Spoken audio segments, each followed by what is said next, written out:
తెలుగు శ్రోతలందరికీ నమస్కారం అండి. మన అలనాటి కథలు ఎవర్ గ్రీన్ స్టోరీస్ ఛానల్కి మీ అందరికీ స్వాగతం. కీర్తి కిరీటాలు నవల వింటున్నామండి. రచన శ్రీమతి ఎద్దనపూడి సులోచనారాణి గారు. ఇక ఆలస్యం చేయకుండా మనం కథలోకి వెళ్ళిపోదామండి. వీడియో చూసిన వెంటనే లైక్ చేసి షేర్ చేసి తప్పకుండా సబ్స్క్రైబ్ చేసుకోండి. మన ఛానల్ని బెల్ ఐకాన్ యాక్టివేట్ చేసుకోండి. ఆ ఫోటోలో కుర్రాడు సజీవంగా ఎదుట నిలబడి అమ్మా అని పిలిచినట్టయింది. ఆవిడ ముఖం పక్కకు తిప్పి దిండులో దాచుకొని ఏడవసాగింది. ఆయా ఆ గదిలో శబ్దం కానట్టుగా వచ్చి కిటికీ తలుపులు మూసి నీలం పువ్వుల పరదాలని లాగి తన కర్తవ్యం నెరవేర్చినట్టుగా వెళ్ళిపోయింది. బజార్లన్నీ సాయంకాలపు సందడితో చాలా కోలాహలంగా ఉన్నాయి. కిషోర్ డ్రైవ్ చేస్తున్న కారు ఆ సందడి మధ్య నుంచి మెల్లగా సాగిపోతోంది. త్వరగా పోనీ, ఇప్పటికే చాలా ఆలస్యమైంది. పేర్లతో సహా చూస్తే గాని సినిమా చూసినట్టే ఉండదు బాబు, తొందర చేస్తూ హెచ్చరిస్తున్నట్టుగా అంది స్వర్ణ. కిషోర్ ఎడం చేత్తో డ్రైవ్ చేస్తూ వాచి ఉన్న కుడి చెయ్యి స్వర్ణకి అభిముఖంగా ఎత్తిపట్టి చూపించాడు. టైం ఎంతైందో చూసావా? ఇప్పటికీ ఆ సినిమా మొదలు పెట్టేసి ఉంటారు. మనం ఈ ట్రాఫిక్ దాటి హాలు దగ్గరికి వెళ్ళేసరికి ఇంకో పావుగంట అయినా పడుతుంది. స్వర్ణ ముఖంలో ఆశాభంగం తొంగి చూసింది. మరుక్షణమే అది చిరుకోపంగా మారింది. నేను చెబుతూనే ఉన్నాను, నువ్వే అమ్మతో మాట్లాడుతూ ఆలస్యం చేశావు. అదేమీ అర్జెంట్ పని కాదుగా. రేపు మాట్లాడుకోకూడదా మీరు? సినిమా రేపు చూడకూడదా మనం? అది ఎక్కడికైనా పారిపోతుందా? ఈరోజు వెళ్ళాలి అని అనుకున్నాంగా. అనుకున్నప్పుడు వెంటనే ఆ పని చేయకపోతే నాకు చిరాకు. వాయిదాల బేరం నాకు నచ్చదు. ఇప్పుడేం చేయటం? ఆంటీ దగ్గరైనా ఉండకుండా బయలుదేరి వచ్చేశాం. సినిమా కాకపోతే వెళ్ళటానికి మనకి ఇక చోటే లేదా? ఎక్కడికి వెళ్తాం? ఎగ్జిబిషన్ కానీ, శారీ షోస్ కానీ, ఆర్ట్ ప్రదర్శనలు కానీ ఏమీ జరగటం లేదుగా ఇప్పుడు. ఒక్క నిమిషం నువ్వు మాట్లాడకుండా చూస్తూ కూర్చో, నేను తీసుకువెళతాను. స్వర్ణ ఎంతో ఇష్టంగా అతని మాటకు బద్దురాలైనట్టుగా వెనక్కు ఆనుకుని మౌనంగా కూర్చుంది. కిషోర్ కారును హిమాయత్ సాగర్ వైపు తిప్పాడు. అతను స్పీడ్గా డ్రైవ్ చేస్తుంటే మధ్యలో ఆవు ఒకటి అడ్డు వచ్చింది. అబ్బబ్బా, రోడ్డు మీద మధ్యలో ఈ గేదెలు ఆవులు ఒకటి విధవ న్యూసెన్స్. మహారాజుల్లా పడుకుని ఉంటాయి. అమెరికాలో ఆ రోడ్డు మీద డ్రైవ్ చేసి ఇక్కడ డ్రైవ్ చేయాలంటే చేతకాని వాళ్ళు కారు నడిపినట్టుగా తికమకపడాలి. స్వర్ణ, ఫారెన్ వెళ్ళి వచ్చిన తర్వాత ఇండియా చూస్తుంటే సిగ్గేస్తోంది. ఏ మనుషులు వీళ్ళు? నెలల తరబడి ఇంట్లోంచి బయటికి రాకుండా మగ్గుతూ గడుపుతూ ఉంటారు. మగవాళ్ళకి ఇల్లు, ఆఫీసు, ఆడవాళ్ళని చూస్తే పిల్లలు, సంసారం. ఎప్పుడైనా ఇల్లు విడిచి బయటకు రావడం అంటే ఇక సినిమాకి, ఊరు విడిచి వెళ్ళటం అంటే ఏ తిరుపతో, కాశీయో, రామేశ్వరమో, కన్యాకుమారో తీర్థయాత్ర. ఇవే వాళ్ళకి స్వర్గ సౌఖ్యాలు. రోడ్డు మీద నడుస్తున్న ఆ మనుషుల్ని చూడు. ఆ ముఖాల్లో ఏమాత్రమైనా ఆరోగ్యం ఉందా? ఎంత దైన్యం, ఎంత దరిద్రం. చచా, ఇంకో 100 సంవత్సరాలు పోయినా వీళ్ళు ఇలాగే ఉంటారు, మారరు. స్వర్ణ ముఖం తిప్పి అతని వైపు చూసింది. అతను కంపరంగా అన్నాడు, వీళ్ల బ్రతుకుల్లో గానుగెద్దులా హుషారనేదే ఉండదనుకుంటా. గానుగెద్దుల్లా జీవితం గడిపేస్తుంటారు. కిషోర్, నువ్వొక్కడివే కాదో, ఏదో నెపం మీద ఫారెన్ వెళ్ళి వచ్చిన మహానుభావులందరూ ఏ ఒక్కరిద్దరూ తప్ప ఇలా పోలిక తెచ్చి మన వాళ్ళని చిదిరించుకోవడం నేను చాలాసార్లు విన్నాను. నన్ను అడిగితే ఇలా మాట్లాడే పెద్ద మనుషులందరినీ మెడలు పట్టి మన దేశం నుంచి వెళ్ళగొట్టాలి. మళ్ళీ ఈ గడ్డ మీద అడుగు పెట్టనీయకూడదు. బాప్రే, ఎందుకని? లేకపోతే ఏమిటి నువ్వు చెప్పేది? నువ్వుండి వచ్చిన ఆ దేశంలో మాత్రం బీదరికం లేదా? వాళ్లల్లో ఎవరూ చాలిచాలని జీవితాలు గడపడం లేదా? అక్కడంతా శాంతిగా, సుఖంగా, హుషారుగా భూలోక స్వర్గంలాగానే ఉంటుందంటావా? స్వర్ణ తీవ్రతకి అతను ఒక్క నిమిషం తెల్లబోయినా వెంటనే పకాలన నవ్వేశాడు. మై గాడ్, నువ్వు ఈ పూట సినిమా చూడలేదనే కోపంతో ఉన్నట్టున్నావు. అదేం కాదు, నువ్వన్న మాటకి జవాబు చెప్పాను. రోడ్డు మీద ఎదురవుతున్న వారితో పాటు ఈ కారులో సుఖంగా వెడుతున్న మనల్ని కూడా గమనించు. మనం ఆనందంగా, ఉత్సాహంగా లేవంటావా? ఎంతమంది అలా ఉన్నమాట నిజమే, కానీ వాళ్ళని చూసి జాలిపడాలి, అంతేకాని. Sorry madam, very very sorry. ఇంకెప్పుడు నీ ముందు ఇలా మాట్లాడను, సరేనా? స్వర్ణ చెయ్యి ఎత్తి బుగ్గకి తాకించుకున్నాడు. నా ముందే కాదు, నీ మనసులో కూడా నువ్వు అనుకోవద్దు. సరే, నవ్వుతూ అన్నాడతను. కారు సిటీని వదిలి దూరంగా పరిగెత్తుతోంది. రివ్వున వీస్తున్న గాలికి ఎగరబోతున్న పైటని భుజం కింద నుంచి లాక్కొని నొక్కిపట్టి బయటకు చూస్తున్న స్వర్ణకి దూరంగా గోల్కొండ కిల్లా కనిపించింది. ఆ సాయంకాలపు నీరెండలో అతి పల్చటి తెరలా అప్పుడప్పుడే వచ్చి ఆవరించుకుంటున్న పొగమంచులోంచి చరిత్రలో ఒకనాటి వైభవానికి చిహ్నంగా వయసు ఉడిగిన శౌర్యం తగ్గని వృద్ధ సింహంలా శిథిలమైన గోడలతో టీవీగా నిలబడి ఉంది. స్వర్ణ దానివైపే చూస్తోంది.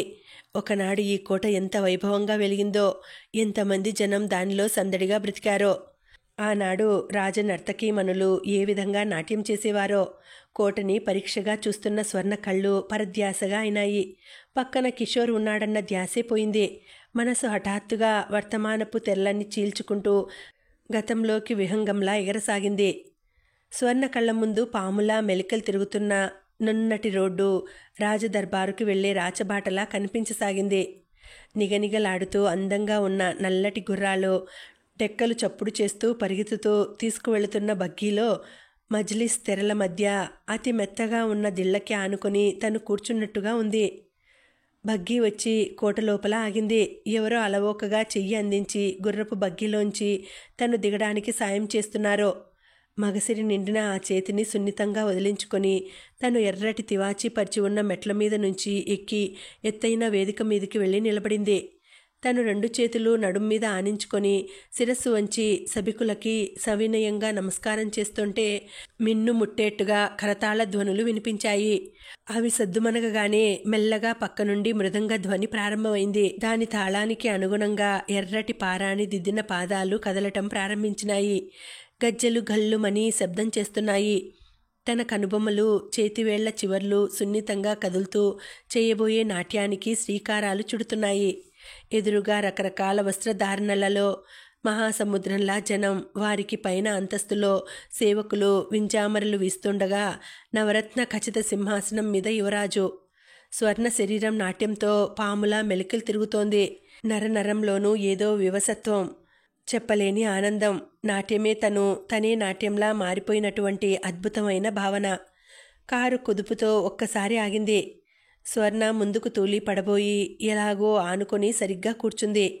స్వర్ణ, ఏమిటా పరధ్యాస? మనం ఎక్కడికి వచ్చామో చూడు అన్నాడు కిషోర్. స్వర్ణ చుట్టూ కలే చూసింది. కారు హుస్సేన్ సాగర్ దగ్గరికి వచ్చి ఆగి ఉంది. ఆ పరిసరాలు చూడగానే స్వర్ణ చేదు తిన్నట్టుగా ముఖం పెట్టింది.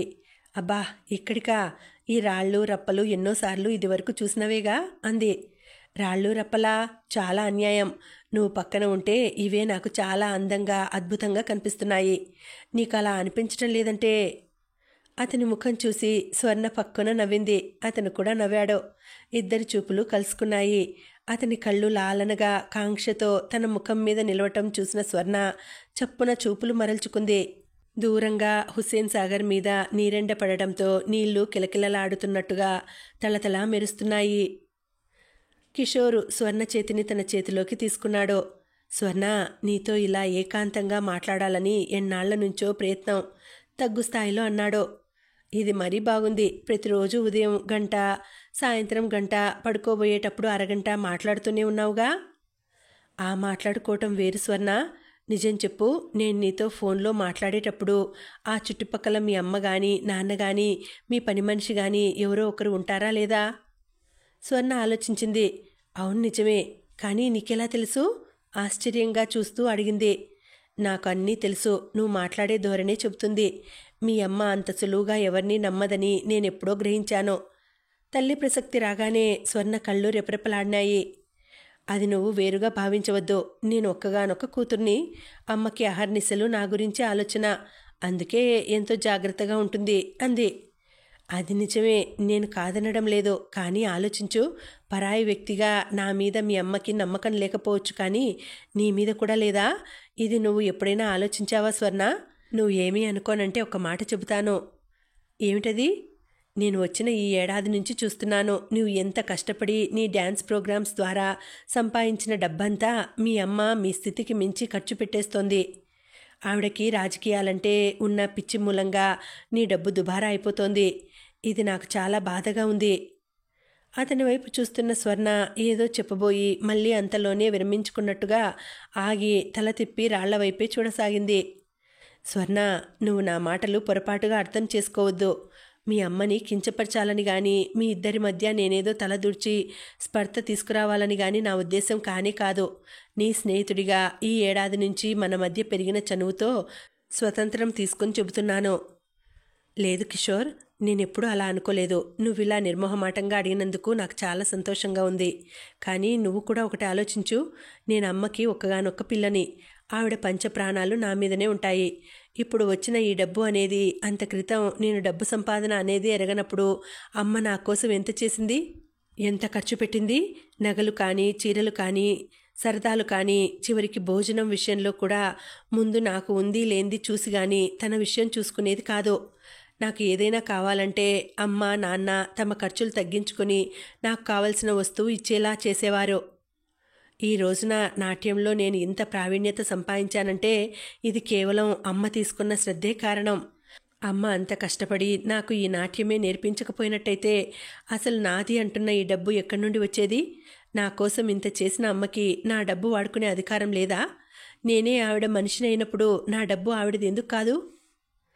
అది నిజమే స్వర్ణ, కాదనడం లేదు. కానీ ఆవిడ ఈ రాజకీయాల్లో దిగి అతన్ని స్వర్ణ పూర్తి చేయనీయలేదు. అమ్మకి పాలిటిక్స్ అంటే పిచ్చి ఉన్నమాట నిజమే కిషోర్. ఉండని, ఆవిడ సరదా నేనెందుకు కాదనాలి? నేను మాత్రం ఈ డబ్బు ఏం చేసుకుంటాను? నన్ను పెంచి పెద్ద చేసి నా మీద ప్రాణాలు పెట్టుకున్న అమ్మకి కాకుండా ఎప్పుడో రాబోయే భర్త కోసం ఇప్పటి నుంచి ఇదంతా మూటగట్టి దాచాలంటావా? అమ్మతో దెబ్బలాడమంటావా? అది నాకు నచ్చదు. నా డబ్బు మీద ఆశ ఉన్న వ్యక్తిని నేను అస్సలు పెళ్లి చేసుకోను. స్వర్ణ చెప్పే ప్రతి మాటని శ్రద్ధగా వింటున్న కిషోర్ ఉలిక్కిపడ్డట్టుగా అయ్యాడు. స్వర్ణ మనసులో తల్లి అంటే ఉన్న గౌరవం, ఆరాధన అతనికి అర్థమైనాయి. ఈ విషయంలో స్వర్ణని తల్లికి వ్యతిరేకంగా మార్చటం అసంభవం అని తెలిసిపోయింది. స్వర్ణ అమాయకత్వానికి అతనికి ఆగ్రహం లాంటిది వచ్చింది. మీ అమ్మకి నీ మీద ఆపేక్ష లేదని అనటం లేదు నేను. కానీ ఆవిడ పేరుతో నీ చుట్టూ ఒక దుర్భేద్యమైన కోటగోడ కట్టేసింది. అది తెలుసుకోమంటున్నాను. మీ అమ్మ నీకు పెళ్లి చేయాలని ప్రయత్నిస్తున్నట్టుగా నటిస్తోందే తప్ప నిజంగా ఇప్పుడప్పుడే చేయాలని లేదు. ఎందుకో తెలుసా? నువ్వు ఆవిడ చేతుల్లో ఉన్న బంగారు బొమ్మవి. నిన్ను వదిలేస్తే ఆవిడ కొన్ని ఇబ్బందులు ఎదుర్కోవాలి. నీకు రాబోయే భర్త ఈ డబ్బు మీద అధికారం కావాలంటాడేమోనని భయం. నువ్వు ఆ భర్త మోజులో పడి ఆవిడని లక్ష్య పెట్టవేమోనని సంకోచం ఉంది ఆవిడకి.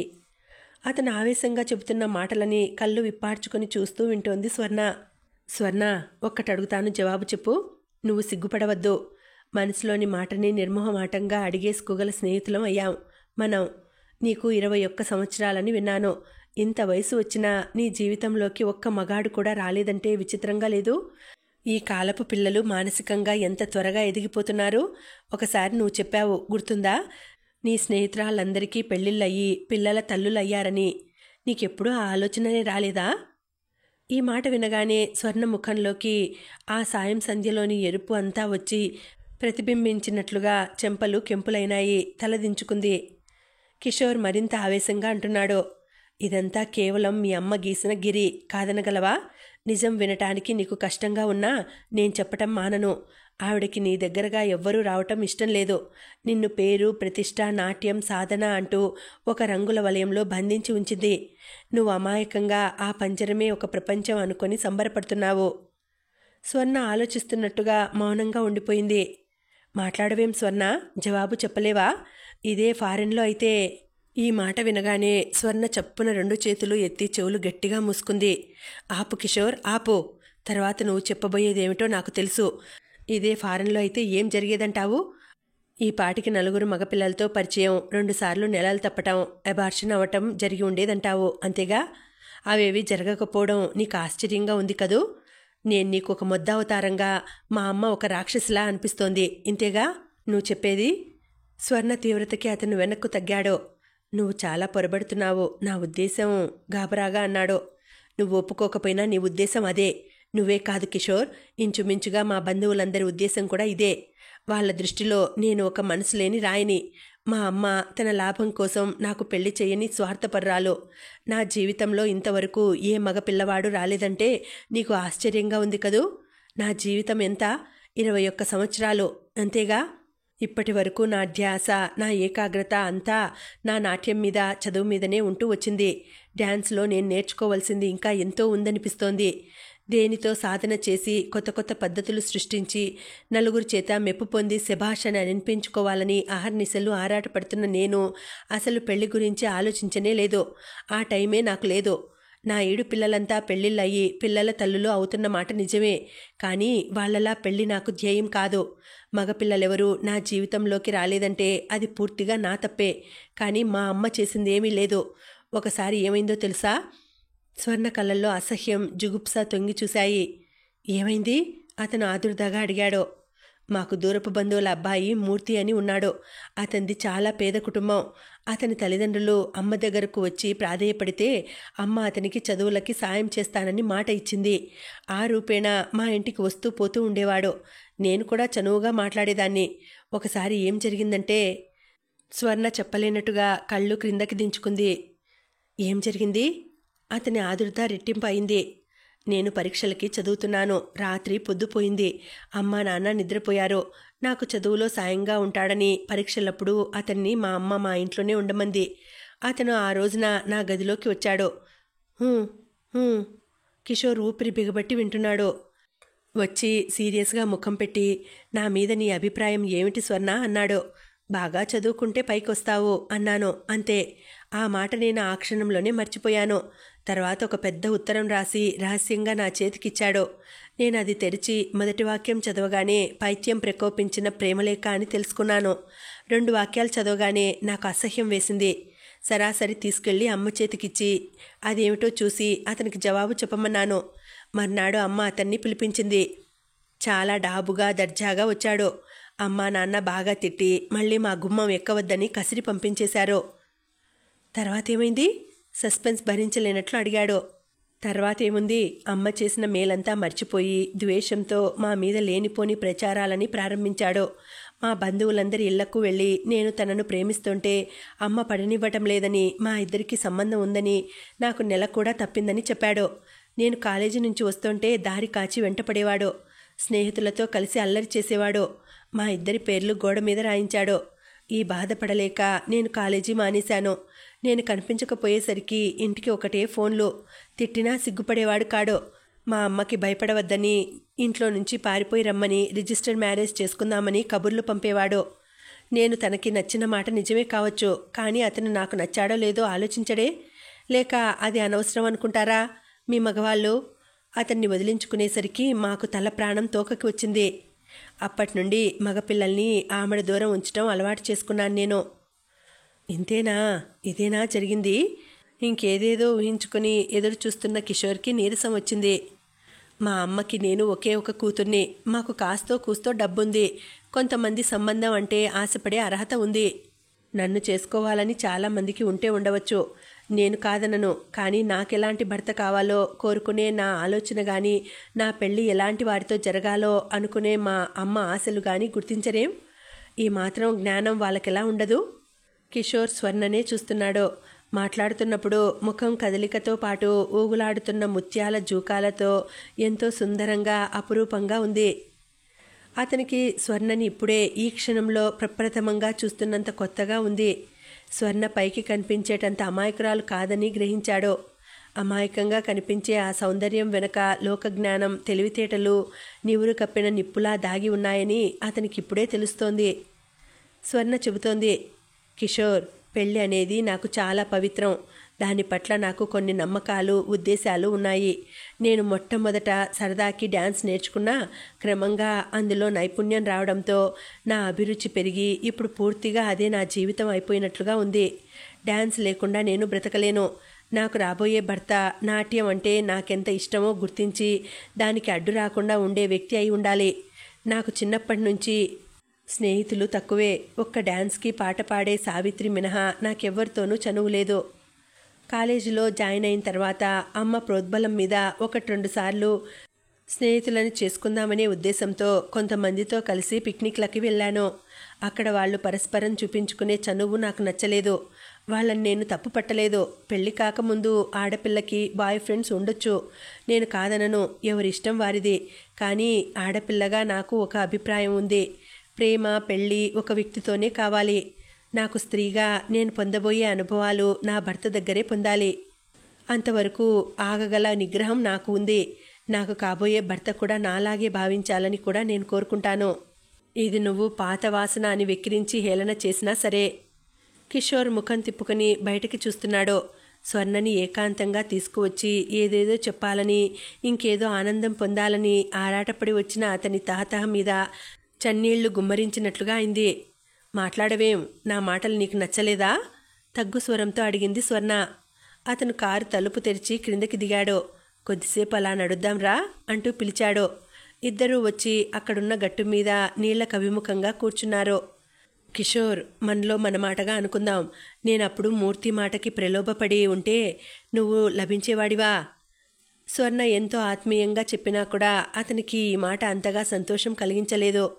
స్వర్ణ అతని చేతిని తన చేతిలోకి తీసుకుంది. అమ్మకి నువ్వు చాలా నచ్చావు. అంటే నీకు నచ్చలేదా? నాకు మొదటే నచ్చావు. ఆ రోజు ఎయిర్పోర్ట్లో కూలింగ్ గ్లాసెస్ పెట్టుకొని ఆంటీ నన్ను పరిచయం చేస్తుంటే నవ్వుతూ నా వైపు చూసిన మొదటి క్షణంలోనే నాకు నచ్చావు. అతని ముఖం ప్రసన్నమైంది. స్వర్ణ చెయ్యి నొక్కి వదిలాడు. కిషోర్, నేను నిన్ను ఒకటి అడుగుతాను. నువ్వు నాకు ప్రమాణం చెయ్యాలి. ఏమిటది? చాలామంది మగవాళ్ళు పెళ్ళి అయిపోగానే మారిపోతుంటారు. నువ్వు అలా మారనని మాట ఇవ్వు. ఏ విషయంలో? డ్యాన్స్ గురించి అడుగుతున్నాను. నాకు డ్యాన్స్ చేయాలని అభిలాష ఉన్నంత వరకు నన్ను నిరుత్సాహపరచనని వాగ్దానం చెయ్యి. అతను స్వర్ణ తల మీద చెయ్యి ఆనించాడు. స్వర్ణ, నిజం చెప్పాలంటే డ్యాన్స్ చేయలేకపోతే నువ్వు నాకు నచ్చనే నచ్చవు, సరేనా? స్వర్ణ ముఖంలో ఆనందం వెళ్ళి విరిసింది. కళ్ళల్లో లీలగా తడి మెరిసింది. నీలాంటివాడు భర్తగా దొరకడం నా అదృష్టం. అమ్మ అంటూనే ఉంది, నాట్యం విషయంలో నాకంటే ఎక్కువగా నీకే శ్రద్ధ, ఉత్సాహం ఉన్నాయని. అతని ముఖంలోకి క్రమంగా మళ్లీ ఉత్సాహం వచ్చింది. చటుక్కున ఏదో స్ఫురించినట్టుగా అన్నాడు. అన్నట్టు చెప్పడం మర్చిపోయాను స్వర్ణ. మనం ఒక 6 నెలల్లో వరల్డ్ టూర్ వెళ్ళేటట్టుగా నేను పథకం వేస్తున్నాను. అది ఫలించిందంటే నీ పేరు దేశ దేశాలా మోగటం ఖాయం. కిషోర్, నిజంగానా? స్వర్ణ ముఖం ఆనందంతో దీప్తివంతమైంది. అతను ఆమె భుజాల చుట్టూ చెయ్యి వేశాడు. నిజంగానే, నిజంగానే. ఈ పంచభూతాల సాక్షిగా చెబుతున్నాను. కానీ ఒకటి, ఈ 6 నెలల్లో నువ్వు దేశమంతా తిరిగి వీలైనన్ని ప్రదర్శనలు ఇవ్వాలి. ముఖ్యంగా మన రాష్ట్రంలో. ఆ రూపంగా మనకి కొంత డబ్బు వస్తుంది. నీకు ప్రాక్టీస్ అయినట్టు ఉంటుంది. చాలామంది చేసే పొరపాటు ఏమిటో తెలుసా? విదేశాలు వెళ్లాలనే ఆరాటంతో స్వదేశంలో గుర్తింపు గురించి అశ్రద్ధ చేస్తారు. కొంతమందికి అవకాశం కూడా కలగదనుకో. నీ విషయంలో అలా కాకూడదు. నువ్వు ఇంట గెలిచి రచ్చ గెలవాలని నువ్వు ఫారిన్ వెళ్లేనాడు అన్ని పత్రికలు ప్రశంసిస్తూ ఫోటోలు ప్రచురించాలి. నువ్వు తిరిగి రాగానే అందరూ నిన్ను ఘనంగా సత్కరించాలి, తెలిసిందా? అలాగే కిషోర్, అలాగే. ఇక నుంచి నువ్వు చెప్పిన మాట వేదాక్షరంగా భావిస్తాను నేను. అతని భుజం మీద తల ఆనించుకుంటూ ఆనందంగా అంది. మనం ఇంకా కొంతమందిని కొత్త వాళ్ళని కలుపుకుందాం. ఒక గ్రూపుగా ఏర్పడుతుంది. దానికి సారథివి నువ్వే. నేను నీకు అండగా ఉంటాను. కనీసం 3 లేక 4 గంటలు ఏకబిగిని అత్యద్భుతంగా విభిన్న రకాలుగా నాట్యం చేసే ప్రోగ్రాం ఏర్పాటు చేసుకోవాలి మనం. చాలా బాగుంది. Wonderful idea. కిషోర్, ఆ డ్యాన్సులన్నీ నేనే కంపోజ్ చేస్తాను. సీత స్వయంవరం నేను అద్భుతంగా రూపొందిస్తాను. నాకెన్ని రోజుల నుంచో ఇలా ట్రూప్ ఏర్పరచుకోవాలని ఉంది, ఉత్సాహంగా అంది స్వర్ణ. నీ ఇష్టం అంటున్నానుగా. నీ ప్రతిభ చూపించే అవకాశం నేను కల్పిస్తాను. ఆ పైన నీ సామర్థ్యం. కానీ స్వర్ణ, ఒక్కటే నాకు సందేహం. ఏమిటది? ట్రూప్ ఏర్పరచుకోవడం అంటే బట్టలకి, నగలకి, వాళ్ళ జీతాలకి చాలా డబ్బు కావాలి. మరి మనకి ఉందిగా కిషోర్. అమ్మతో చెబితే చాలు, డబ్బు చాలా ఖర్చవుతుంది. అన్ని ఏర్పాట్లు తనే చేస్తుంది. ఆవిడ కాదంటే అనదు. డబ్బు చాలా ఖర్చవుతుంది. అవని, అమ్మ ఒకవేళ కాదంటే ఒప్పించే బాధ్యత నాది, సరేనా? అతను చేయి జాచాడో. స్వర్ణ తన చేతిని అతని చేతిలో ఉంచింది. అతని కళ్ళల్లో గర్వం, అనుకున్నది సాధించాననే తృప్తి లీలగా మెరిసి మాయమైనాయి. అతను అనుకున్నట్టుగా కాకపోయినా ఇంకో రూపంగానైనా స్వర్ణని ఇలా ఒంటరిగా తీసుకువచ్చి మాట్లాడటంలో విజయం చేకూరింది. ఇంకోటి కూడా చెయ్యాలి. మనం మొట్టమొదటి నుంచి ఆర్కెస్ట్రా ఏర్పరచుకోవాలి. ఆ సావిత్రి నీకు బాగానే పాడుతుంది, కానీ కాస్త కోపిష్టి మనిషి అనుకుంటాను. ట్రూప్లో ఉన్నప్పుడు అలాంటివేవీ కుదరవు. ఆ అమ్మాయిని తీసేసి మనం ఇంకెవరినైనా. స్వర్ణ చప్పున అతని పెదవులకి చెయ్యి అడ్డుపట్టింది. కిషోర్, ప్లీజ్ ఆ మాట మాత్రం అనకు. పాపం, తను అసలే ఇబ్బందుల్లో ఉంది. అంటే సావిత్రి సరిగ్గా ఏడాది క్రితం గోపాలం అని వాళ్ళ ఇంట్లో అద్దెకి ఉండే అబ్బాయిని పెళ్లి చేసుకుంది. అతను మన తెలుగువాడు.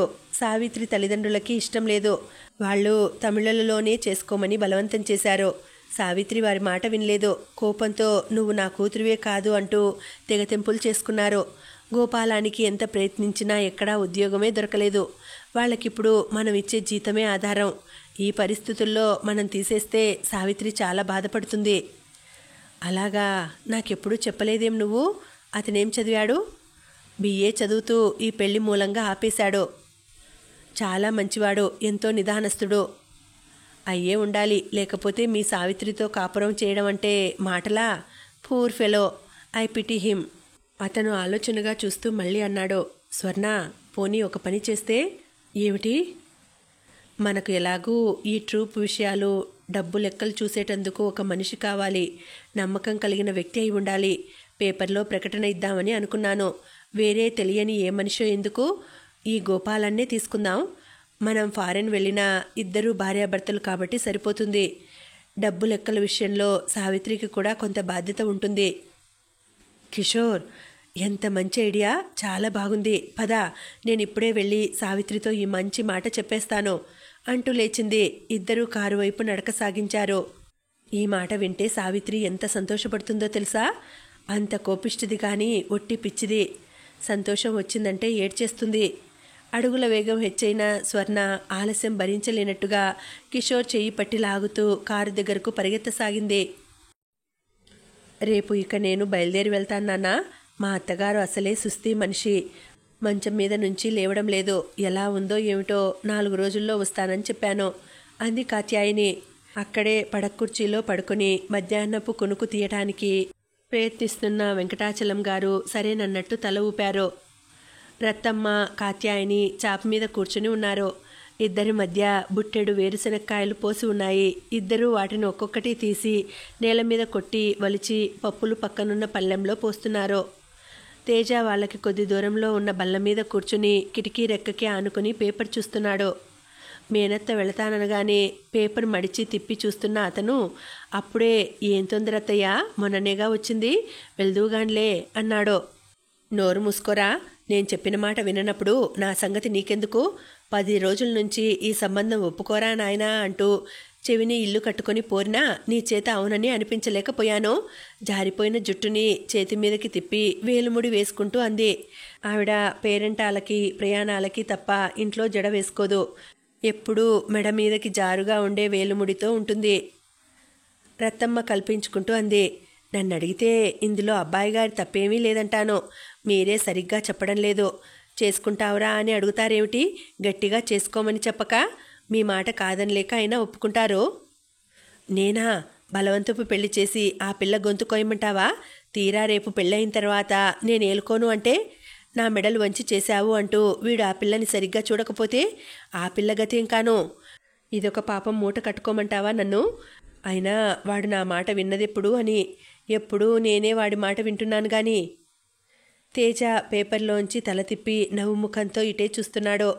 కాత్యాయని కోపం అంతా చేతిలో కాయం మీద చూపిస్తున్నట్టుగా గట్టిగా నేల మీద కొడుతూ, చేసుకొని మానుకొని నాకేం, ఆఖరి ప్రయత్నం చేశాను. నేను అసలు మళ్ళీ ఈ ఇంటికి రాను. వాడి పేరే తలపెట్టను అంది. తేజ చేతిలో పేపర్ పక్కన పడేసి లేచి వచ్చాడు. చాప మీద కాత్యాయని పక్కగా వచ్చి కూర్చుని పల్లెంలో వేరుశనగ పలుకులు గుప్పెటతో తీసుకుని ఎత్తి జారవిడుస్తూ, పాకం పడతావా అత్తయ్యా అన్నాడు. కాత్యాయని కోపంగా ముఖం పెట్టి అతని వైపే చూడలేదు. అతని మాటే విననట్టు రత్తమ్మతో అంది. నాకు వీడొక్కడేనా? ఇంకా 1,00,000 మంది మగపిల్లలు తెలిసిన వాళ్ళు ఉన్నారు. మా మరిది కూతురికి పెళ్లి కాదా ఏమిటి? చూస్తూ ఉండు, వీడిలా ఘోటక బ్రహ్మచారిలా ఇట్లాగే ఉంటాడు. ఆ అమ్మాయి లక్షణంగా కాపురం చేసుకుంటూ పిల్లల తల్లి అవుతుంది. తేజ చాప మీదకి కాళ్ళు జాపి ఆవిడ ఒళ్ళో తల పెట్టుకొని పడుకున్నాడు. పోరా, పోపో, నా మాట వినని వాడివి నా దగ్గరికి ఎందుకు వస్తావు? ఆవిడ తోసేయబోయింది. కానీ తేజ తల కదలనివ్వలేదు. పోన్లేమ్మా, వాడిష్టం లేదని ఒకసారి చెప్పేసిన తర్వాత మళ్ళీ మళ్ళీ ఆ మాట ఎత్తడం దేనికి? వెంకటాచలం గారు అన్నారు. నువ్వు ఊరుకోనన్నా, అసలు నువ్వే వాడిని నెత్తికెక్కించుకొని గారాబం చేసి ఇలా ఎందుకు పనికి రాకుండా చేశావు? పెళ్లి చేసుకోకుండా ఏమైపోతాడట? సన్యాసుల్లో కలిసిపోతాడా? ఇంతకీ ఆ దురదృష్టం అంతా నాది. ఎన్ని పూజలు చేశానో, ఎన్ని తీర్థయాత్రలు తిరిగానో, భగవంతుడు నా మీద దయ తలచలేదో. నా కడుపున ఒక్క నలుసు పుట్టి ఉంటే వీడి పెళ్లి విషయంలో నాకంత వేదన ఉండేదా? వీడిలా మాట్లాడగలిగేవాడా? ఈ మాటలు వినగానే తేజ 2 చేతులు జోడించి శూన్యంలోకి నమస్కరించాడు. భగవంతుడు నీకు చాలా బాధ కలిగించినా నన్ను ఒక మహాబాధ నుంచి తప్పించాడత్తయ్యా. నీ వ్రతాలు నోములు ఫలించి నీ కడుపున ఒక నలుసెవరో పుట్టి ఉంటే నాకు పెద్ద తిప్పలు వచ్చి పడేవి. నిన్ను కాదనలేక, నా స్వంత చెల్లెలిగా భావించే నలుసుని నేను చేసుకోలేక నేనప్పుడు నిజంగా సన్యాసుల్లో కలిసిపోయేవాడిని. నాన్న, విన్నావా వాడి మాటలు? ఫోన్లేమ్మా, ఏదో అంటుంటాడో, ఆ మాటలు నువ్వు పట్టించుకోకు. నిజమే అత్తయ్య, భగవంతుడు నాకు చాలా మేలు చేశాడు. నేను నిన్ను అత్తయ్య అని పిలుస్తానే గాని నాకు ఆ మాట అమ్మ అన్నట్టే ఉంటుంది. అతని కంఠం ఎలాగో అయింది. నోరు మూసుకోరా, నీతో వాదించి నేను నెగ్గిందెప్పుడని? ఆవిడ ముఖంలో కోపం హఠాత్తుగా మాయమైంది. ఆప్యాయంగా అతని తల మీద చెయ్యి వేసి నిమురుతూ, వీడు సున్నిపిండితో నలుగు పెట్టుకుని వారానికి ఒకసారైనా తలెంటి పోసుకుంటున్నాడా రత్తమ్మా అని అడిగింది. సున్నిపిండా? దాని పేరు చెబితేనే చాలు కళ్ళెర్ర చేస్తారు. అయినా అసలు అబ్బాయి గారు ఇంట్లో స్నానం చేసిందెప్పుడమ్మా? ఎప్పుడూ ఆ కొండ దగ్గరే స్నానం చేస్తారు. ఏరా, తలంటి పోసుకోవడానికి ఇప్పటికీ పేచీయేనన్నమాట. నేను రోజూ తల మీద స్నానం చేస్తానత్తయ్యా, అతను పరధ్యానంగా అన్నాడు. ఆవిడ బ్రతిమలాడుతున్నట్టుగా చెప్పింది. తేజ, పోనీ మేం చెప్పిన ఈ సంబంధాలేవి నీకు నచ్చకపోతే నీకెలాంటి పిల్ల కావాలో నువ్వే చూసి చేసుకోరా. మాకు చెప్పను కూడా చెప్పవద్దు. పెళ్లి చేసుకుని ఇంటికి తీసుకువచ్చేయి అని కూడా చెప్పాను కదరా. నాకు నచ్చిన పిల్లకి నేను నచ్చవద్దా అత్తయ్యా? ఆవిడ అనుమానంగా చూసింది. అయితే ఎవరైనా ఉన్నారా ఏమిటి? అతను నవ్వుతూ తల ఊపాడు. అన్నీ అబద్ధాలేనమ్మా, ఆ మాటలేవి మీరు నమ్మకండి. అబ్బాయి గారు మిమ్మల్ని మరిపించాలని అట్లా తమాషా చేస్తున్నారంతే. ఈయన ఈ ఊరు దాటి కదిలి వెళ్ళనే వెళ్ళరు. ఈ ఊళ్ళో నాకు తెలియని వారెవరున్నారు? ఏరా, అంతేనా? నీకు ఎవరి మాట మీద నమ్మకం ఉంటే ఆ మాట నమ్ము. అబ్బాయి గారు, ఇదిగో ఉత్తరాలు వచ్చినాయి. ఏసోబు కవర్లు తెచ్చి ఇచ్చాడు. తేజ వాటి మీద అడ్రస్లు పరిశీలించి, ఒకటి తాతయ్య గారికి ఇయ్యమని, రెండోది చించుతూ మావయ్య వ్రాశారు అన్నాడు. నేను అనుకుంటూనే ఉన్నాను ఈరోజో రేపో ఉత్తరం వస్తుందని. ఏం రాశారు అంది కాత్యాయిని. తేజ ఉత్తరం చదివి మడిచి కవర్లో పెడుతూ, ఎప్పుడూ రాసేదే. మీ అత్తగారికి ఒంట్లో బాగాలేదట, నిన్ను వెంటనే బయలుదేరి రమ్మని రాశాడు అన్నాడు. నేను చెప్పటంలా నాన్న, రేపు ఉదయమే బయలుదేరతాను అంది. తేజ తమకంగా ఆవిడ కాలు మీద ముఖం దాచుకున్నాడు. అత్తయ్యా, నువ్వు వెళ్ళిపోయిన తర్వాత 4-5 రోజుల వరకు ఇల్లంతా బోసిగా ఉంటుంది. ఇంటికే రాబుద్ది కాదు. మావయ్య, నువ్వు అక్కడ ఇల్లు పొలం అమ్మేసి ఇక్కడికే వచ్చేయకూడదు. నా దగ్గర ఉందిరు గాని. బాగుందిరా, కళ్ళు కనిపించకుండా మంచంలో నుంచి లేవలేని మా అత్తగారిని, 2 వెధవ ఆడపడుచుల్ని ఏం చేయమంటావు? వాళ్ళు అక్కడి నుంచి ఎందుకొస్తారు? రేపు ఉదయం బాగుందో మధ్యాహ్నం బాగుందో కాస్త క్యాలెండర్ చూడు. రేపు కాదత్తయ్యా, ఎల్లుండి వెళ్దువు గాని. నేను హైదరాబాద్ వెళ్తున్నాను. నిన్ను బెజవాడలో బస్సు ఎక్కించి నేనటు వెళ్తాను. హైదరాబాదా? ఎందుకు? నా స్నేహితుడు ఒకతను ఫారెన్ నుండి వచ్చాడు. వాడిని కలవాలి. ఈ బొమ్మలు వాడున్న దేశంలో అమ్మించడానికి వీలవుతుందట. ఆ విషయాలు మాట్లాడడానికి వెళ్ళాలి. అన్నట్టు ఈ పెళ్లి గొడవలో పడి ఆ మాటే మర్చిపోయాను సుమా. ఈసారి నువ్వు హైదరాబాద్ వెళితే ఆ గోపాలంగాడు ఎక్కడ ఉన్నాడో వెతికి పట్టుకుని 2 చెంపులు వాయించిరా. ఎందుకత్తయ్యా? అతను ఆశ్చర్యంగా అడిగాడు. లేకపోతే ఏమిట్రా, తల్లిని అంత ఏడిపించుకొని తింటాడా పాపం. ఆ జానకమ్మగారి క్షోభ చూడలేకుండా ఉన్నాను. అప్పుడేదో తనకు తెలియకుండా అరవపిల్లని చేసుకున్నాడనే కడుపు మంటతో చెడామడా తిట్టిందే అనుకో. అంత మాత్రానికే ఇక తల్లి ముఖం చూడకుండా పోవాలా? ఇంటికి పెద్ద కొడుకు కదా. తండ్రి లేనే లేడు. తమ్ముళ్ళని చెల్లెళ్ళని వదిలేసి భార్యతో కులుకుతున్నాడు. వాడికి బుద్ధుందా? అసలు మనిషేనా? నేను వచ్చేటప్పుడు పాపం ఆవిడ కళ్ళనీళ్లు పెట్టుకుంటూ నిన్నడిగి కొడుకు అడ్రస్ పట్టుకురమ్మంది. మీ పెద్దవాళ్ళంతా ఇంతే. పెళ్ళైతే చాలు కొడుకు మారిపోయాడో అంటూ కోడల్ని సాధిస్తారు. వాడు నాకు ఉత్తరాలు రాస్తూనే ఉన్నాడు. మొదట్లో 4-5 సార్లు రాసినా వాళ్ళ అమ్మే జవాబు రాయలేదట. వాడు తల్లి దగ్గరికి రానిది వాళ్ళను మర్చిపోయి కాదత్తయ్యా, ముఖం చెల్లక.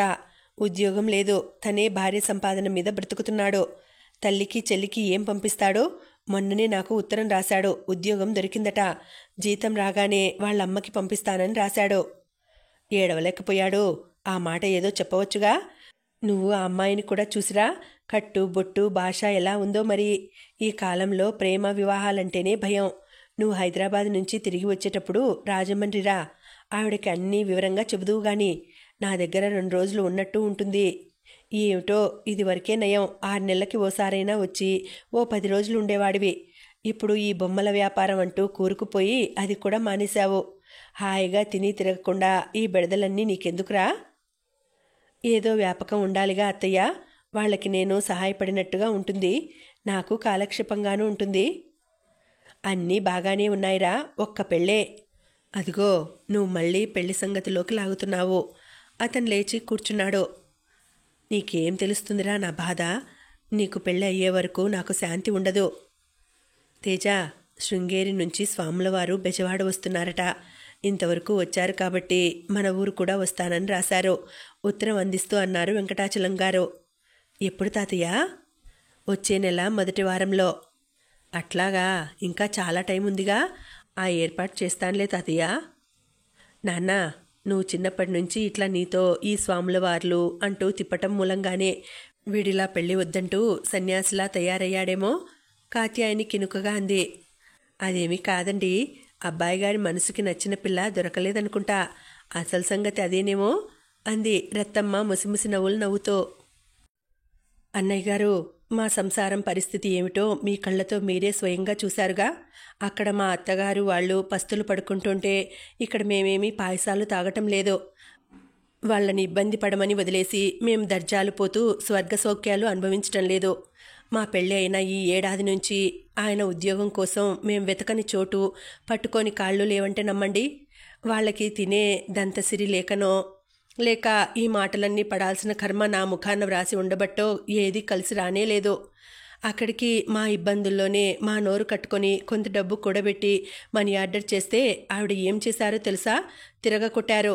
నేను పంపిన ముష్టి డబ్బు ఆవిడకి అవసరం లేదట. తన కొడుకుని వలలో వేసుకుని మందు పెట్టినట్టుగా మతి విరిచి వాళ్ళని చూడకుండా చేస్తున్నానట. నేనేం చెయ్యను? ఉద్యోగం దొరికి జీతం తీసుకుంటేనే గాని వాళ్ళని చూడటానికి వెళ్ళనని ఈయన భీష్మించుకుని కూర్చున్నారు. అన్నయ్య గారు, మీకు నమస్కారం చేసి నిజం చెప్తున్నాను. నేను ఆయన్ని వాళ్ళ నుంచి విడదీయాలని కలలో కూడా అనుకోవటం లేదు. 2 చేతులు జోడించి నమస్కరించిన సావిత్రి కళ్ళల్లో నీళ్లు రావడంతో కొంగులోకి ముక్కు చిదుతూ గిర్రున వెనక్కి తిరిగి వంట ఇంట్లోకి వెళ్ళింది. తేజ పడక్కుర్చీలో కూర్చుని గ్లాసులో కాఫీ తాగుతున్నాడు. గోపాలం అద్దం కిటికీలో పెట్టి నిలబడి షేవ్ చేసుకుంటున్నాడు. తేజ హైదరాబాద్ వచ్చిన పని పూర్తి అయింది. గోపాలాన్ని చూడటానికి రాత్రి ఇంటికి వచ్చాడు. అప్పటికి సావిత్రి ఇంట్లో లేదు. పాట ప్రాక్టీస్కి వెళ్ళిందట. రాత్రి పొద్దుపోయి వచ్చింది. తేజ సరాసరి తన ఇంటికి వచ్చి దిగకుండా ఎక్కడో స్నేహితుడి దగ్గర ఉండి చూసుకోవటం గోపాలానికి చాలా కష్టం కలిగించింది. మర్నాడు ఉదయం 9 గంటల వేళకి రెండోసారి కాఫీ తాగుతుండగా ఈ సంభాషణ మొదలైంది. తేజ లేచేసరికి సావిత్రి లేవటం, స్నానం, పూజ అన్నీ అయ్యి పాలవాడు రాగానే పాలలో నీళ్లు కలుపుతున్నాడని పోట్లాడటం, పని మనిషి ఆలస్యంగా వచ్చిందని మందలిస్తూ ఇట్లా చేస్తే మాన్పించేసి ఇంకో పని మనిషిని చూసుకుంటానని బెదిరించడం జరిగిపోయింది. తేజ లేచాడని గ్రహించిన సావిత్రి కంఠం తగ్గించింది. బిగ్గరగా మాట్లాడే ఆడవాళ్లంటే తేజాకి చిరాకు. కానీ సావిత్రి గ్లాస్తో తెచ్చి ఇచ్చిన కాఫీ రుచి చూడగానే అతని చిరాకు మాయమైంది. సావిత్రి కంఠం ఎంత కరుకుగా ఉందో ఆమె చేతి కాఫీ అంత రుచిగా ఉంది. అందుకే 9 గంటలు కాకముందే మళ్ళీ గోపాలం షేవ్ చేసుకునే ముందు రెండోసారి తాగటం అలవాటు అని చెప్పి సావిత్రి భర్తకి కాఫీ ఇస్తూ తేజాకి కూడా ఇస్తే వద్దనకుండా తాగసాగాడు. కాఫీ తాగుతూ ఊరుకోకుండా మీ అమ్మ ఒకసారి రమ్మందిరా అన్నాడు. ఆ మాటతో సావిత్రి అందుకుంది. అత్తగారు ఆడపడుచులు తనని ఎంత తిరస్కారంగా చూస్తున్నారో ఆవేశంగా గుక్క తిప్పుకోకుండా చెప్పేసింది. మధ్యలో కళ్ళల్లో నీళ్లు రావడంతో 2 సార్లు వంటింట్లోకి వెళ్ళి మళ్ళీ తిరిగి వచ్చింది. సావిత్రి చాలా ఆవేశపరురాలని కాస్తలో కళ్ళంబడి నీళ్లు పెట్టుకునే స్వభావంగా తేజ గుర్తించాడు. బిగించి వేసుకున్న పొట్టి జడ, ఆ జడ క్రింద నుంచి కుడి భుజం మీదుగా తిప్పి ముందుకి లాక్కున్న పైట కొంగు, గుండ్రటి కుంకుమబొట్టు, క్రింద అడ్డంగా చిన్న విభూతి రేఖ, ముక్కుకి బేసరి, చెవులకి దిద్దులు. ఆ అలంకారంతో సావిత్రిని చూడగానే తమిళుల అమ్మాయి అని ఇట్టే తెలిసిపోతుంది. గోపాలం చాలా నిదానస్తుడు, మితభాషి. ఎంతసేపు ఎదుటివారు చెప్పేది శ్రద్ధగా వింటాడే తప్ప తన మాట చెప్పాలని తొందరపడడు. సావిత్రి స్వభావం దానికి పూర్తిగా విరుద్ధం. ఎదుటివారిని శాంతం మాట్లాడనీయదు. వాళ్ళని వాక్యం పూర్తి చేయనీయకుండా తనే మధ్యలో అందుకొని మాట్లాడేస్తుంది. మాట్లాడటం ప్రారంభించిందంటే మాటకి తడుముకోవటం గాని ఆగటం గాని ఉండవు. అనవసరంగా పొద్దుటే ఈ మాట ఎత్తి అమ్మాయి మనసు కష్టపెట్టానే అనుకున్నాడు తేజ. అసలు ఇదంతా నా తప్పులేరా? ఉద్యోగం దొరికిన తర్వాతనే పెళ్లి చేసుకుంటే పోయేది. షేవ్ చేసుకుంటున్న గోపాలం బాధగా అన్నాడు. ఈ మాట వినగానే వంట ఇంట్లోకి వెళ్ళిన సావిత్రి రయ్యిన మళ్ళీ తిరిగి వచ్చింది. అదిగో ఆ మాటే అనొద్దంటాను. నన్ను పెళ్లి చేసుకుని ఇప్పుడు మీరేం నష్టపోయారు? నా మూలంగా నువ్వీ మాటలు పడే బాధ తప్పేది. పడితే పడ్డాను, ఆవిడేం పరాయిదా? అత్తగారిగా. పడ్డవాళ్ళు ఎప్పటికీ చెడ్డవాళ్ళు కాదు. తేజ తెల్లబోయాడు. క్షణం క్రితం అత్తగారు డబ్బు తిరగకొట్టిందని బాధపడ్డ మనిషేనా? సావిత్రి తేజ వైపు తిరిగింది. ఇదిగో అన్నయ్య గారు, మీరు ఆ ఊరు వెళితే ఆవిడతో గట్టిగా నా మాటగా ఇది చెప్పండి. ఆవిడ కొడుకు సంపాదనలో ₹1 కూడా నాకు అవసరం లేదు. నేను తీసుకోను. భగవంతుడి దయవల్ల నాకు 4 డబ్బులు వస్తున్నాయి. నా భర్తని నేను పోషించగలను. వాళ్ళు కూడా బాధలు పడాల్సిన అవసరం లేదు. ఆయన ఉద్యోగంలో చేరారు. రేపు మొదటి జీతం వస్తోంది. జీతం చేతికి అందగానే అట్నుంచి అటే వాళ్ళకి మనీ ఆర్డర్ చేయమని చెప్పాను. ఒక్క కానీ కూడా ఇంటికి తీసుకురావద్దన్నాను. ఏవండి, ఈ మాట మీకు చెప్పానా లేదా అంటూ భర్త వైపు తిరిగింది. గోపాలం తల ఊపాడు. సావిత్రి మళ్ళీ ఆవేశంగా తేజ వైపు చూసింది. అసలు నా విషయం తెలుసుకోకుండా నా దగ్గరికి రాకుండా వాళ్ళు ఇంత గొడవ ఎందుకు చేయాలి అంటాను. ఏం మీ వాళ్ల పిల్ల అయితే ఇంతకంటే బాగా చూసేదంటారా? నా ఇంటికి వచ్చి 4 రోజుల పాటు నా స్వభావం చూసి తర్వాత అనకూడదా ఈ మాటలు? ఆడపడుచుని పంపమని రాస్తే నేను కాట్లోకి వెళ్ళిన తర్వాత అలాగే వస్తారులే అని వ్రాసిందావిడ. ఈ మాట బాగుందా మీకు? తేజ సర్ది చెప్పడానికి ప్రయత్నించాడు. ఆవిడ మాటలు నువ్వు పట్టించుకోవద్దమ్మా. పెద్దది, పెళ్లి కావలసిన ఆడపిల్లలున్నారు. ఆవిడ మనసులో ఏదో భయం ఉంటుంది. అది పైకి చెప్పలేక ఇలా సాధిస్తూ ఉంటుంది. ఈ పెద్దవాళ్లంతా ఇంతే. కోపంతో విరుచుకుపడినంత త్వరగా మనసుల్లో ఉన్న ఆపేక్ష బయటపెట్టరు. నీకు అలా వ్రాసిందేమో గాని మా అత్తయ్య వాళ్లతో నా కోడలు చదువుకున్న పిల్ల, రేడియోలో పాటలు పాడుతుంది అని గర్వంగా చెబుతుందట. ఈ మాట వినగానే సావిత్రి ముఖం కాస్త ప్రసన్నమైంది. ఏమో అన్నగారు, ఆ తల్లి కొడుకుల్ని విడదీశాననే అపవాదు జీవితాంతం పడాలేమోనని భయం నాకు. మా ఇద్దరికీ ఇష్టమైంది, పెళ్లి చేసుకున్నాం. మమ్మల్ని క్షమించకూడదా అంటాను. ఆవిడ దగ్గర నుంచి ఉత్తరం వచ్చిందంటే ఈయన 2 రోజులు అన్నం తినరు, నీళ్లు తాగరు. మౌనానంద స్వామిలా ఇక మాట్లాడరు. అది నా బాధ. ఇంతలో పని మనిషి కేక పెట్టడంతో సావిత్రి లోపలికి వెళ్ళింది. నువ్వు ఈడియట్విరా గోపాలం. ఆ అమ్మాయి అంత బాధపడుతుంటే కాస్త నచ్చజెప్పలేవు? కంఠం తగ్గించి మెల్లగా అన్నాడు తేజ. చూశావుగా వరస, నన్నసలు నోరు మెదపనిస్తేనా? గోపాలం నసిగాడు. సావిత్రి లోపలి పని ముగించుకుని చేతులు తుడుచుకుంటూ మళ్ళీ ముందు గదిలోకి వచ్చింది. ఇంకా నేను వెళ్తాన్రా అన్నాడు తేజ. ఈ ఒక్కరోజు ఉండు, రేపు నాకు జీతం వస్తుంది. నువ్వు రాజమండ్రి వెళ్తానని అంటున్నావుగా, నేను కూడా వస్తాను అన్నాడు గోపాలం. అవును, రేపు నాకు జీతాలతో పాటు బోనస్లు కూడా దొరుకుతున్నాయి. అత్తగారికి పిల్లలకి ఏదైనా కొని ఇస్తాను. అయ్యో, నామతి మండిపోను. ఈ గొడవలలో పడి మీతో అసలు సంగతి చెప్పడమే మర్చిపోయాను. బోనస్ అంటుంటే ఇప్పుడు గుర్తుకు వచ్చింది. ఈరోజు మీరు ఊరు వెళ్ళటానికి వీల్లేదు. సాయంత్రం రవీంద్ర భారతిలో స్వర్ణ డ్యాన్స్ ప్రోగ్రాం ఉంది. అది మీరు చూసి తీరాలి. ఆ పేరు వినగానే తేజ చప్పున ప్రక్కన అల్మారాలో పడి ఉన్న పాత పేపర్ తీసి దానిలో వార్త ఏదో అప్పుడే దృష్టిని ఆకట్టుకున్నట్టుగా శ్రద్ధగా చదవసాగాడు. సావిత్రి ఉత్సాహంగా చెప్పుకుపోతోంది. ఈరోజు మీరు ఇక్కడికి రావడం చాలా అదృష్టం. మా స్వర్ణ డ్యాన్స్ చూసే భాగ్యం మీకు కలగబోతోంది. మీరు స్వర్ణలత అనే డాన్సర్ పేరు ఎప్పుడైనా విన్నారా? మేం స్వర్ణ అంటాం. ఆ అమ్మాయి పేరుకు తగ్గట్టే జాతకం బంగారం. అంటే నమ్మకం లేకపోతే ఇంత చిన్న వయసులో అంత పేరు, అంత డబ్బు ఎవరికైనా వస్తాయా? ఈరోజు రవీంద్ర భారతిలో 40 సాంస్కృతిక సంఘాలు కలిసి ఘనంగా సన్మానిస్తున్నాయి. గవర్నర్ గారు నాట్యమయూరి అని బిరుదు ఇస్తున్నారు. మా స్వర్ణ నిజంగా నాట్యమయూరి. ఆ అందం, లావణ్యం ఈ భూమి మీద ఇంకెవరికీ లేవేమో. ఈ నాట్యాలంటే నాకంతగా ఇష్టం లేదు. పేపర్ చూస్తూనే అన్నాడతను. నిజంగానా? అయితే మీరు తప్పకుండా ఈ డ్యాన్స్ చూసి తీరాల్సిందే. వెంటనే అభిప్రాయం మార్చుకోకపోతే నా చెవి తెగ్గోయించుకుంటాను. మా స్వర్ణ డ్యాన్స్ అంటే మాటలు కాదండి. 100 రూపాయల టిక్కెట్లు మేము అంటగట్టకుండా ఇట్టే అమ్ముడుపోయినాయి. 50 రూపాయల టిక్కెట్ అయినా సరే కొందామని వచ్చిన వాళ్ళు దొరక్క ఎంతోమంది తిరిగిపోయారు. తేజ నవ్వు తెచ్చిపెట్టుకుంటూ అన్నాడు. బాప్రే, అంత గొప్ప ప్రోగ్రాం చూడాలంటే నాలాంటి సామాన్యుడి వల్ల అవుతుందా? కానే కాదు. ఎందుకంటే అక్కడికి రావాలంటే ఆహ్వానమైనా ఉండాలి, లేకపోతే టికెట్ అయినా కొనుక్కోవాలి. ఈ రెండు నాకు సాధ్యం కావు. భలేవారే, ఆహ్వానం లేకుండా మిమ్మల్ని రమ్మంటానా నేను? లేక మీ చేత టికెట్ కొనిపిస్తామనుకుంటున్నారా? ఆ భయం మీకేమీ వద్దు. స్వర్ణ నాకు 2 ఇన్విటేషన్స్ ఇచ్చింది. ఒకటి మా ఎదురింటి ప్లీడర్ గారి భార్యకి ఇచ్చాను. ఇంకెవరికైనా ముఖ్యమైన వాళ్ళకి ఇవ్వాల్సి వస్తుందేమోనని దాచి ఉంచాను. సావిత్రి డ్రాయర్ దగ్గరకు వెళ్ళి సొరగులాగి ఇన్విటేషన్ తీసింది. తేజ చప్పున వారిస్తున్నట్టుగా అన్నాడు. ఉండనీయండి, ఇంకా సాయంత్రం వరకు టైం ఉంది. ముఖ్యులు ఎవరికైనా ఇవ్వాల్సి వస్తుందేమో. మీకంటే ముఖ్యమైన వాళ్ళు మాకెవరున్నారండి? మీరిచ్చినా నేను రాలేను. పిలువని చోటుకి వెళ్లే అలవాటు నాకు లేదు, తేజ నిశ్చయంగా అన్నాడు. ఇన్విటేషన్ మీద అతని పేరు రాయబోతున్న సావిత్రి క్షణమాగింది. మళ్ళీ వెంటనే అంది. బాగుంది, పిలవకుండా మిమ్మల్ని ఎవరు రమ్మన్నారు? నా పాట వినడానికి రండి అని నేను పిలుస్తున్నాను. ఈ పూట నేను వెళ్ళిపోవాలి సావిత్రి, ఉండటానికి వీల్లేదు. నా పాట వినటం ఇష్టం లేదంటారా? రేడియోలో తప్పక వింటాను. రేడియోలో ప్రోగ్రామ్స్ మానేశాను నేను. అయినా నా పాట వినాలంటే మా స్వర్ణ డ్యాన్స్లోనే వినాలి, మామూలు ప్రోగ్రాం కాదు. ఈ అవకాశం మీరు పోగొట్టుకోవటం నాకిష్టం లేదు అంటూ సావిత్రి అతని అభ్యంతరాలేవీ లక్ష్య పెట్టకుండా గబగబా అతని పేరు రాసింది. తేజ, ఈ ఒక్కరోజు ఉండరా? రేపు నేను కూడా నీతో వస్తానని అంటున్నానుగా అన్నాడు గోపాలం. సావిత్రి ఇన్విటేషన్ తెచ్చి అతని చేతిలో పెట్టింది. తేజ ముఖంలో లిప్తకాలం పాటు ఉద్విగ్నమైన భావం ఒకటి మెరుపులా వచ్చి మాయమైంది. ఇంతలో వాకిట ముందు కారు వచ్చి ఆగింది. డ్రైవరు హారన్ బొయ్ బొయ్ మనిపించాడు. సావిత్రి కారు చూడగానే బ్యాగ్ తీసుకుని చెప్పులేసుకుని హడావిడిగా బయలుదేరుతూ, నేను 11 గంటల కల్లా తిరిగి వచ్చేస్తాను.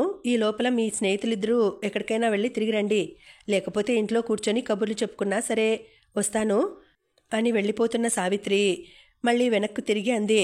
అన్నయ్య గారు పారిపోయారు సుమా, నాకు కోపం వస్తుంది అని హెచ్చరించి వెళ్ళిపోయింది. ఇదిగో, కిషోర్ గారితో నేను 12 గంటలకల్లా వచ్చేస్తానని చెప్పు. వాకిట్లోకి వెళ్ళి భార్యతో కేక పెట్టి చెప్పాడు గోపాలం. సావిత్రి ఎక్కిన కారు వెళ్ళిపోయింది. ఈరోజు ప్రోగ్రాం ఉంది కదూ, ఉదయం కూడా కొంతసేపు ప్రాక్టీస్ చేస్తాను రమ్మనమని అందట స్వర్ణ. లేకపోతే ఇప్పుడే వెళ్ళేది కాదు. నువ్వు కూర్చొని పేపర్ చూస్తూ ఉండు, నేనిప్పుడే స్నానం చేసొస్తాను. లోపలికి వచ్చిన గోపాలం టవల్ తీసుకుని బాత్రూంలోకి వెళ్ళాడు. తేజ తటపటాయిస్తున్నట్టుగా అయిష్టంగా చేతిలో ఉన్న కవర్ తెరిచి అందులో ఉన్న ఇన్విటేషన్ తీసి చూశాడు. లేత నీలిరంగు మీద సువర్ణాక్షరములతో ఆహ్వాన పత్రిక వ్రాసి ఉంది.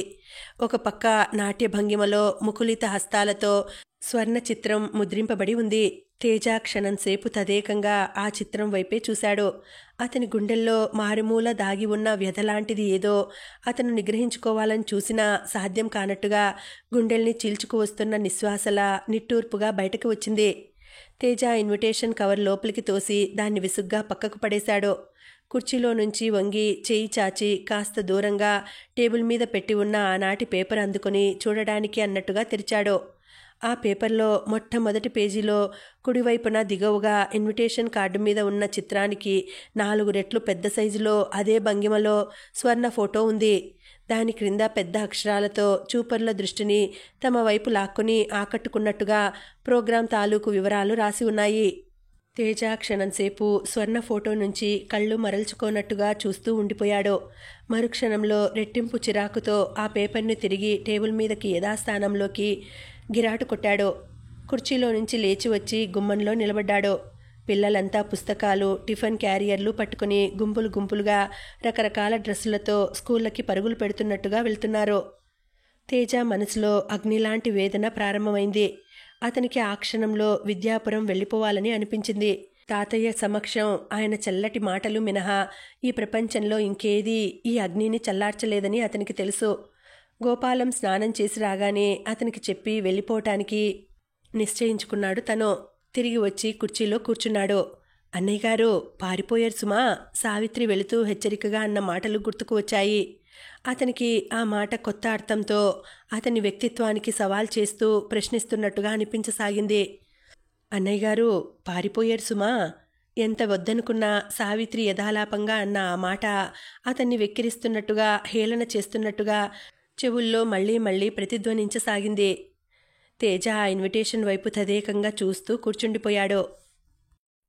రవీంద్ర భారతి ఎన్నడూ ఎరుగనంత వైభవంగా రంగురంగు దీపాలతో కలకలలాడిపోతోంది.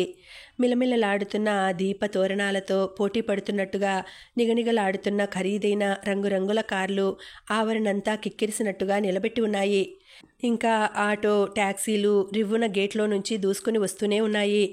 అక్కడ నిలబడిన ట్రాఫిక్ పోలీసులు వాటిని చూడగానే గట్టిగా విజిల్స్ ఊదుతూ త్వరగా జాగా ఖాళీ చేయమని హెచ్చరిస్తున్నట్టుగా తొందర చేస్తున్నారు.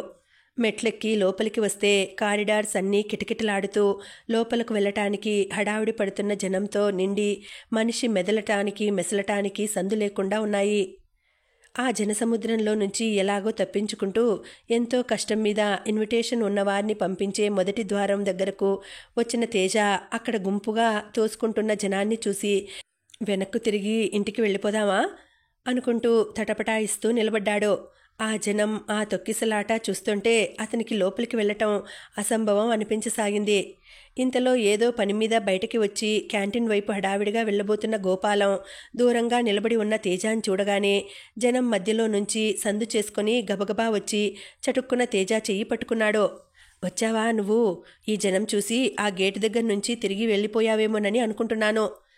రారా అంటూ మళ్ళా జనాన్ని తప్పించుకుంటూ తోసుకుంటూ గుమ్మం వైపు నడిచాడు. గోపాలాన్ని చూడగానే ఎవరెవరో గోపాలం గారు ఇదిగో మిమ్మల్నే అంటూ చాలామంది పిలవసాగారు. అతను అందరికీ వస్తున్నా ఒక్క నిమిషం అంటూ జవాబులు చెబుతూ తేజాన్ని తీసుకువెళ్తున్నాడు. గుమ్మం దగ్గర నల్లగా గుమ్మటంలా ఉన్న స్థూలకాయుడైన ఒక ఆయన బొంగురు కంఠంతో బిగ్గరగా అరుస్తూ లోపలకు వెళ్ళనివ్వమని వాలంటీర్తో ఘర్షణ పడుతున్నాడు. ఏమిటయ్యా నీ అటకాయింపు? ఎవరనుకుంటున్నావు నన్ను? మీ సావనీర్కి పెద్ద అడ్వర్టైజ్మెంట్ ఇచ్చాను నేను. ఇదిగో ఆ ఇందిరమ్మ గారు ఈ ఇన్విటేషన్ ఇచ్చి 10 సార్లు రమ్మనమని మరీ చెబితే వచ్చాను. లోపలికి వెళ్ళటానికి వీల్లేదంటావేమిటి నువ్వు? లోపల ఖాళీ లేదండి, నన్నేం చేయమంటారు? అప్పటికే ఇలాంటి వాళ్లతో విసిగెత్తిపోయి ఉన్న అతను కసిరినట్టుగా చిరాకు పడ్డాడు. లోపలికి రానియకపోతే ఈ బోర్డు ఇన్విటేషన్ మాకెందుకయ్యా? మీ ముఖానే కొట్టుకోండి. ఆయన సర్రున దాన్ని చింపి ముక్కలు చేసి ఆ వాలంటీర్ మీద గిరాటు కొట్టాడు. ఇదిగో మర్యాదగా ప్రవర్తించండి. వాలంటీర్ కళ్ళెర్ర చేశాడు. ఏమిటయ్యా నీకు మర్యాద చేయటానికి నువ్వేమైనా అల్లుడివా? అప్పటికే ఈ గలబా చూసిన గోపాలం తేజ చెయ్యి గట్టిగా పట్టుకుని వదలకుండానే జనంలోకి తోసుకుంటూ అక్కడికి వచ్చాడు. ఏమిటి సేటుగారు, ఏమైంది అన్నాడు. ఏమిటా, నా బొంద అయింది. అడ్వర్టైజ్మెంట్ కోసం మేకల్లా మా వెంటబడి తిరిగారు. ప్రోగ్రాంకి రమ్మనమని పిలిచి కూర్చునే చోట్లేదు పొమ్మంటున్నారు. మీరయ్యా బ్రతక నేర్చిన వాళ్ళు. ఇన్విటేషన్ ఉన్న వాళ్ళకి కుర్చీలు లేవు, టికెట్ కొనుక్కున్న వాళ్ళకి ఉన్నాయన్నమాట. అవునులే, వాళ్ళని కూర్చొనియకపోతే మీ మూతిమీసాలు తెగ్గొయ్యరు మరి. ఈ మాటకి అక్కడున్న వాళ్ళంతా గొల్లున నవ్వారు. చాలా బాగా చెప్పారండి. టికెట్ ఉన్నవారిని గుమ్మం గుండా లోపలికి ఎలా పంపిస్తున్నారో చూడండి. ఇన్విటేషన్ ఉన్న మనల్ని మాత్రం వెనక్కి పొమ్మంటున్నారు. పిలిచి పరాభవం చేస్తున్నారు వీళ్ళు అన్నాడు ఇంకో పెద్ద మనిషి. ఇదిగో శేషు, సేటుగారిని లోపలికి వెళ్ళిని గోపాలం వాలంటీర్తో చెప్పాడు. వెళ్ళి ఎవరినెత్తిన కూర్చుంటాడండి ఈయన? అక్కడ ఖాళీ లేదు మొర్రో అంటే వినరేం? కుర్చీలు నిండిపోగానే ఎవరినీ లోపలికి రానియవద్దని భానుమూర్తి గట్టిగా చెప్పాడు మాకు. ఆయనకి నేను చెబుతానులే. గోపాలం అడ్డంగా పెట్టి ఉంచిన అతని చేతిని తీసేశాడు. నాకేం, వెళ్ళండి, పంపమంటే వరండాలో ఒక్కరు మిగలకుండా లోపలికి పంపుతాను అతను కోపంగా అంటూ మళ్ళీ చెయ్యి అడ్డుపెట్టే లోపలే ఒక 10 మంది లోపలికి తోసుకుని వెళ్ళిపోయారు. వాలంటీర్ చెప్పింది నిజమే. లోపల కుర్చీలన్నీ నిండిపోయి ఉన్నాయి. గోపాలం అంతా కలయి చూసి 3వ వరుసలో మొదట్లోనే కూర్చుని ఉన్న ఒక దంపతుల్ని, వారి పక్కన కూర్చుని ఉన్న 5 ఏళ్ల పాపని ఒళ్ళోకి తీసుకోమని బ్రతిమలాడాడు. మేం మా పాపకి కూడా టికెట్ కొన్నామండి అంది ఆవిడ కరుగ్గా. స్టేజీ లోపల మైక్లో నుంచి డాన్స్ ప్రారంభమవుతున్నట్టుగా పరిచయ వాక్యాలు వినిపిస్తున్నాయి. గోపాలం ఆవిడ భర్తని బ్రతిమలాడాడు. చాలా రష్గా ఉంది, ప్లీజ్ కాస్త కోఆపరేట్ చేయండి. ఆ భర్త ఏమనుకున్నాడో ఏమో ఆ పిల్లని తీసుకుని ఒడిలో కూర్చోపెట్టుకున్నాడు. మీరెందుకండి దాన్ని లేపారు? మనం టికెట్ కొన్నామని చెప్పాంగా అందావిడ. షో, ఊరుకోవే, మనం నిజంగా కొనలేదుగా, టికెట్ చూపించమంటే ఆయన కంఠం తగ్గించి అన్నాడు. సేటుగారు కుర్చీలో ఇరుక్కుంటున్నట్టుగా కూర్చుంటూ, అబ్బో ఇలాంటి డ్యాన్సులు ఎన్నో చూశాను అన్నాడు. నాట్యం ప్రారంభానికి సూచనగా మృదంగ ధ్వని, ఫిడేలు, వేణు వాయిద్యాలు మొదలైనాయి. గోపాలం తేజ చెయ్యి పట్టుకుని త్వరగా అక్కడికి దగ్గరలో కుడివైపుగా మెట్ల మీద నుంచి పరిగెత్తిస్తున్నట్టుగా స్టేజ్ లోపలికి లాక్కుపోయాడు. అక్కడ సావిత్రి స్టేజికి ఎడంవైపున ప్రేక్షకులకి కాస్త కనిపించేట్టుగా కూర్చుని పాటకి సిద్ధమవుతోంది. నువ్విక్కడే నిలబడు, నేను కుర్చీ ఏదైనా దొరుకుతుందేమో చూస్తాను. గోపాలం తేజ చెయ్యి వదిలి అవతలికి వెళ్ళాడు. అతను 4 అడుగులు వేశాడో లేదో ఒక బట్టతల ఆయన ఎదురు వచ్చి అతని చెయ్యి పట్టుకుని అర్జెంట్ పని మీద అన్నట్టుగా మళ్ళీ మెట్ల మీద నుంచి క్రిందికి లాక్కుపోయాడు. తేజాకి ఆ వాతావరణం, ఆ లైట్లు, ఆ సందడి, ఆ జనం చూస్తే ఉక్కిరి బిక్కిరి అయినట్టుగా అదో లోకంలోకి వచ్చి పడ్డట్టుగా ఉంది. తెర తీశారు. వాతాపి గణపతింబజే వాయిద్యాల తోడుతో సావిత్రి పాట ప్రారంభమైంది. స్టేజ్ మీద నటరాజు విగ్రహం ఉంది. దాని దిగువన చిన్న వినాయకుడి బొమ్మ ఉంది. అక్కడ అగరొత్తులు వెలిగించి ఉన్నాయి. తెర తీయగానే ప్రారంభమవుతూనే దోసిల నిండా పువ్వులతో స్టేజీ ఆ చివరి నుంచి తటిల్లతల రంగస్థలం మీదకి వచ్చిన స్వర్ణ నటరాజు విగ్రహం దగ్గరకు వెళ్ళి మోకరెళ్ళి పూలు ఉంచి చేతులెత్తి జోడించి నమస్కరించింది. మరుక్షణం లేచి నడుం మీద చేతులు ఆనించుకుని సభికులకి అభిముఖంగా తిరిగింది. తేజ ఒక్క నిమిషం ఆ పరిసరాలు, తన ఉనికి సర్వస్వం మర్చిపోయినట్టుగా పాలరాతి విగ్రహం ప్రాణం పోసుకుని సజీవంగా మారి నాట్యం చేస్తున్నట్టుగా ఉన్న స్వర్ణమూర్తినే చూస్తూ నిలబడిపోయాడు. నీలం కలయిక గల కంచిపట్టు చీరకి ఎర్రటి పెద్ద జరీ అంచు ఎంతో అందాన్ని ఇచ్చింది. స్వర్ణ నాట్యం చేస్తూ వెలుగు రేఖలా స్టేజి మీద కదులుతుంటే ఆ చీర ఒకసారి పసుపు, మరోసారి నిండు నీలంగా రంగులు మార్చుకుంటోంది. స్వర్ణ తల మీద, నుదుటన, చెవులకి, మెడలో, కైదండలకి, ముంజేతులకి, చేతివేళ్లకి అలంకరించి ఉన్న కెంపులు, పచ్చలు, నీలాలు పొదిగిన నగలు ఆ లైటు వెలుగులో దగదగలాడుతూ కళ్ళకి మిరుమిట్లు గొలుపుతున్నాయి. వాటిని మించినట్టుగా ఆకాశంలో ఉన్న నక్షత్రాలన్నింటిలోని వెలుగునంతా పోగు చేసి తెచ్చుకున్నట్టుగా విశాలంగా ఉన్న కనుదోయి మెరుపులు కురిపిస్తోంది.